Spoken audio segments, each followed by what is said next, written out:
السلام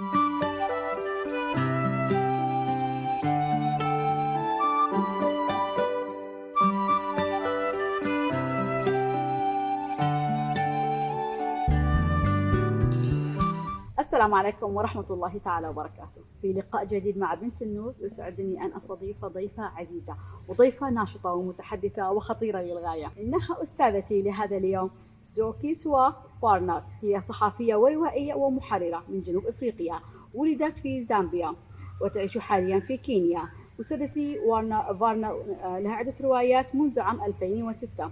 تم ترشيح أعمالها لجوائز عديدة تبحث على الأدب الأفريقي والقضايا الإنسانية عموما. إذا يسعدني نتحدث معها في هذا اليوم. Welcome. Thank you very much. This is Warner, sorry. How are you? I'm very well, thank you. It's my pleasure to meet you here, really. Please, first thing I want to know about your starting, how you start writing, and why you choose to be a writer. Okay, two different questions. I started writing because everybody had to write so that they could go to school. But why I chose to be a writer, Yes. I don't think I chose to. I think writing chose me. Wow. I studied journalism in college, and after I finished, I used to have worked for as a publicist for a museum, and I didn't. I had a lot of free time on my hands, Wow. so I met a writer, an old school type of writer, is from the drum era in South Africa in the 50s, and we're just sitting, and I started sending him some of my work, and he then said to me I should consider writing fiction, and I took it as a challenge, really, and that's when I wrote the very first draft of my first novel, and that was in 2005. I submitted it to 5 publishers in South Africa, and 3 of them accepted it. And that was came out in 2006. Please, if you don't mind, I want to ask you about your writing. What your themes in your stories and novels? I think the main issue really is with a lot of my novels, it's identity. So my first novels is 3 black women in 3 women, not black women, 3 women in contemporary South Africa. One biracial, one white, and one black, and their friendships. And whether life is easier for women now, with access to income and so forth, or whether it's more difficult. So that was the first one, and and some of the themes that it touched on was domestic violence. It touched on friendships between women. It's touched on professionalism. Is it better to be at home or and look after your family, or is it better? Our conflict. Or are you being asked? Is it more difficult now because you have to have a job, and then you still have to be a mother, and then you have to be a wife, and so forth and so on. So that was my first novel, and then the second one was a woman who wanted to get into business, but her husband says he earns enough money, so she doesn't need to get into business, but she starts wondering whether she'll only ever be remembered as his wife and the mother to his children, instead of having her own personality. The third one was written from a male perspective, and was a story about 3 men. Wow. You like number 3 a lot, huh? One is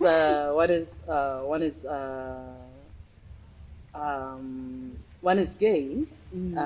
One is with the mother of his child, but he doesn't work. He's lost his job.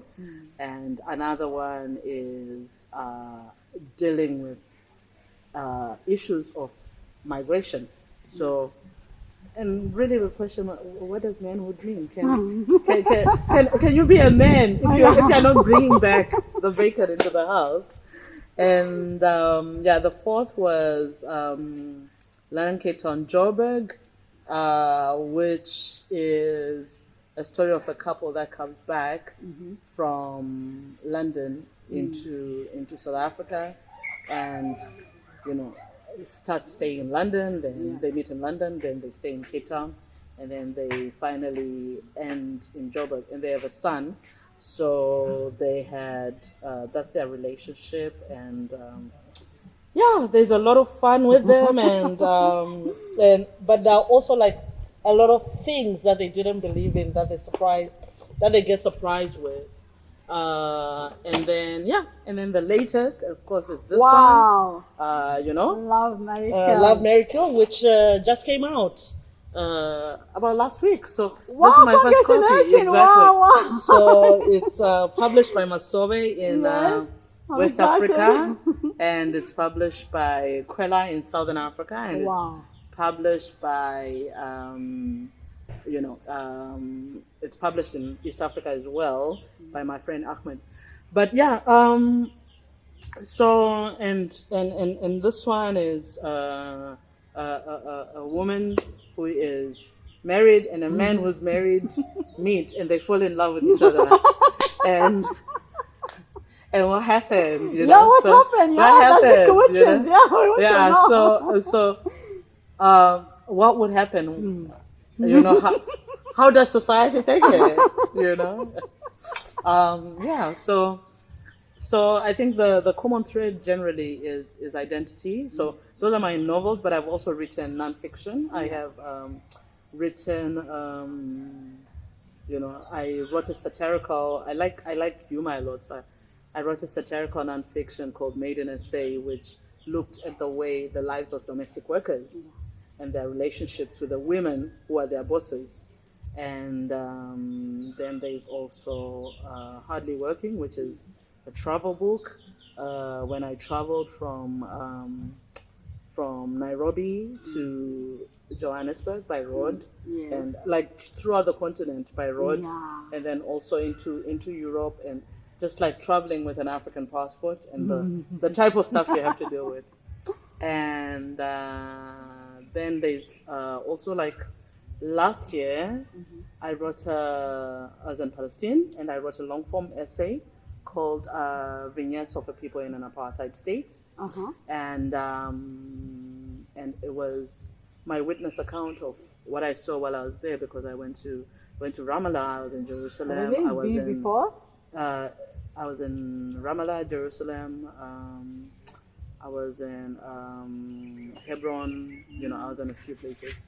And it was my witness account of the injustice. And of course, I wrote this in I was there in May of last year. Okay. So I wrote it. It was done by end of June, actually. And we've been very, very fortunate with that. It's a long form essay. It's been translated into Portuguese in Brazil. It has been translated into Spanish in Colombia. It has been translated into French in Arabic. In French in Tunisia.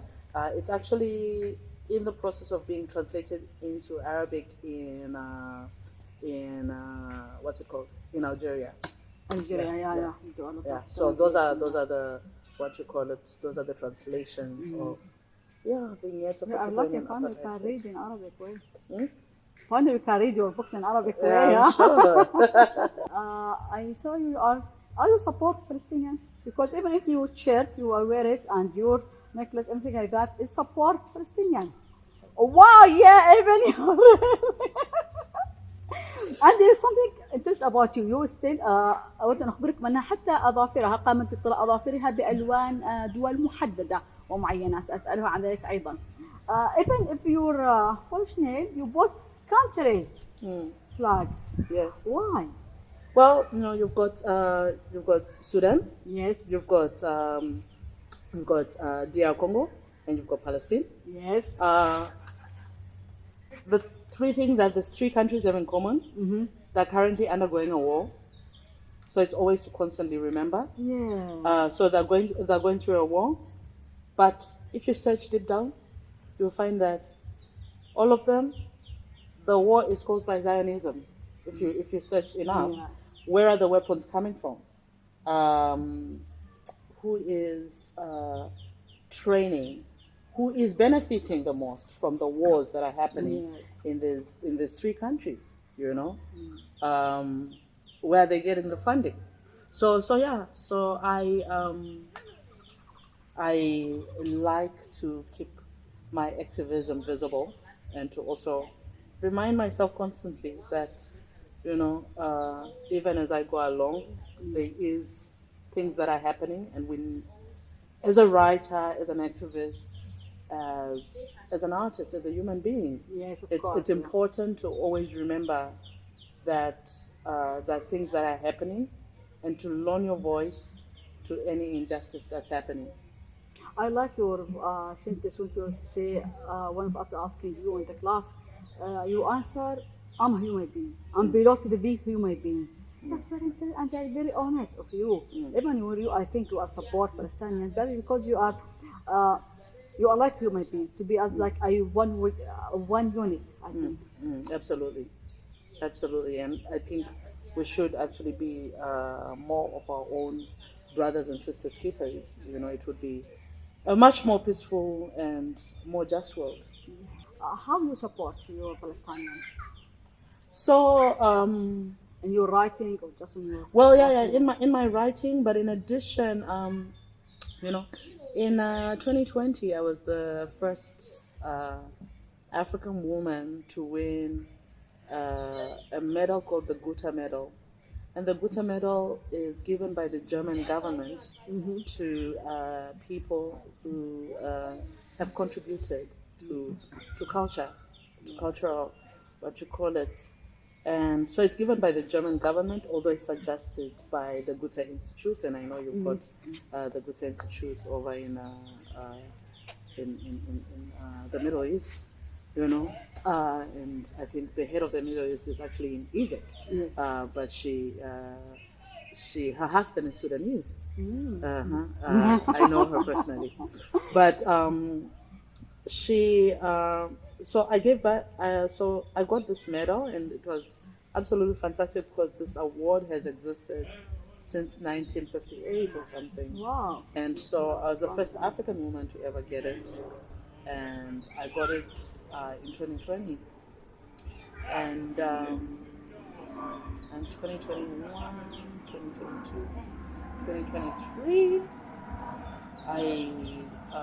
I was, as I mentioned, I was in Palestine, so I wrote about it. I wrote vignettes of the people in an apartheid state as like a testament of what was happening. But in addition to that, I then earlier this year in March, I so what I did with the booklet that I wrote is, what we've done is everywhere that it's sold, I asked them to donate to a Palestinian charity, so Palestinian Children's Relief Fund, or in South Africa we've got Gift of the Givers, that's also in Gaza, and there are a few other places that I always say, find a Palestinian charity and that's where you donate. So I don't take any money from that essay. But then also in March, what then I did is I gave back the Goethe Medal to the German government. I returned it, and I returned it. I returned it. I think it was on a Monday in March. I returned it, and part of the reason that I returned it is because in Germany, a lot of artists were speaking up against the genocide, were being stopped from speaking, or they wouldn't be given an audience. But in addition to that, when then it came out that Germany is the second largest contributor of weapons to the Zionist state that is Israel, I said I didn't want an award from this government, so I gave it back, and it was kind of you know it was something important for me to do, but in a way it was also kind of sad because I know, like, the people that I worked with from the different Goethe institutes across the continent, and also even in Palestine, because I went and I did something in Palestine, the Goethe Institute. A lot of the people they're very they're very anti. They've been pushing for a ceasefire, but their government is shutting them down. Yes. But I said it wasn't about them, the individuals who work there.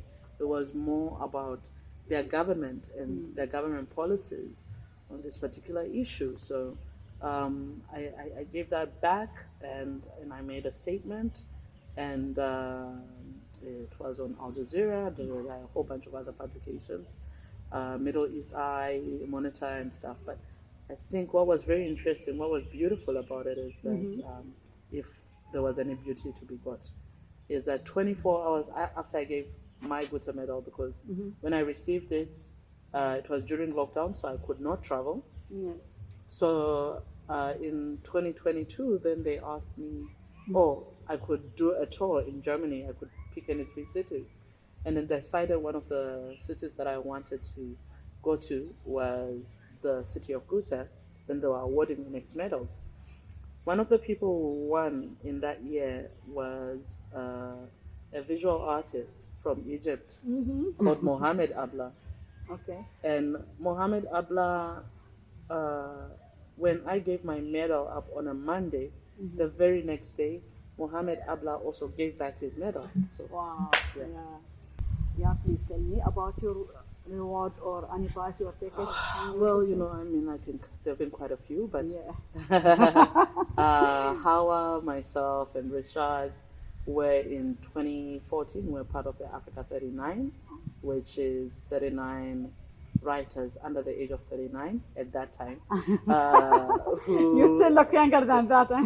Who had the possibility of changing the narrative of Lipsha. And so it's Hawa, myself, Rishad, and Shimamanda was going to be coming, and 35 other writers were part of this Africa 39. And so there was that. There was also I won the South African Literary Award for my 4th novel, London, Cape Town, Joburg, and what else? Yeah, and I have sat on a lot of literary initiatives and judged quite a few prizes. So and I have a publishing house. And what else? And and I've edited a few writers. And and I also did something called Afro Young Adult Anthology, which was an anthology where we published 17 African writers from 13 African countries. Wow. And we published them in French and in Kiswahili and in English. And it was stories for young adults, the 13 to 17, 18-year-olds, because I had realized that there weren't a lot of stories for that age group. I'm just comment now about you are teaching the style. It's like very energetic. It's very strict. You are very straightforward. Yeah. I don't know about strict. But really, you are give us like informative and it's really helpful. It's not like just to give information. You give a task, you add assignment, and you comment on it, and you show all of us, me and my participant, about what's our week or strength in our writing. So yeah, you are doing this a lot in the workshop, like CANEX and others. Well, it's the first CANEX workshop, so but I have done quite a few workshops, and the Kane Prize for African Writing. Ironically, I actually did it in Ghana in 2014, 2015. But I think it's useful when you're doing a workshop for somebody to leave the workshop better than when they entered it. Yes. So there is absolutely no reason why I wouldn't give the type of feedback that, because in fact, I don't even like, as a writer, I don't like working with an editor who doesn't push back. Yes. So my editor, who I've always I've done work with for at least 4 of my 5 novels. I have generally I really like her because I got to know her when we worked together on my first novel, and on my 3rd novel, and on my 4th, I think, and now the 5th, and she will say, oh, I don't know about this and stuff, and of course when she first knew me, that was my debut novel.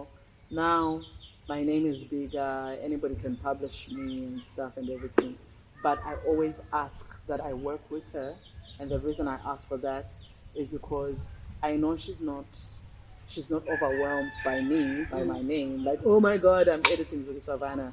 She comes to me and she'll say, I don't know, let's make this better, and she'll be talking to me in the same way that she talked to me when my first book came out. And so I appreciate that, because it means that only my work can get better. Yes. And I don't want to be a good enough African woman writer. I don't want to be a good enough anything. I want to be a good writer. I want to be the best writer that I can be. Yes. And I want to make sure that every time I come out with a book, my next one is better than my last one. Yes, of course. Yeah, you change yourself. In each book. بهذا السؤال الأخير أختم به جلستي مع الأستاذة زوكيسوا. أخيرا قلتها بشكل صحيح. أود أن أشكرها على زمنها وعلى طاقتها وعلى وقتها الثمين، وهي الآن تسعد إلى السفر، فقد أخرتها موعد الطيارة أو اقتربت يعني. I want to really thank you very much. I know you are still waiting to catch your plane, so thank you so much. I like your energy, I like your talk, I like everything about you. You are teaching. Really, I appreciate that. Thank you so much. It's my honor to see you and meet you. An absolute honor. شكرا. يا شكرا. اوكي، إلى هنا يا أصدقائي، ننتهي في أمان الله. إلى اللقاء.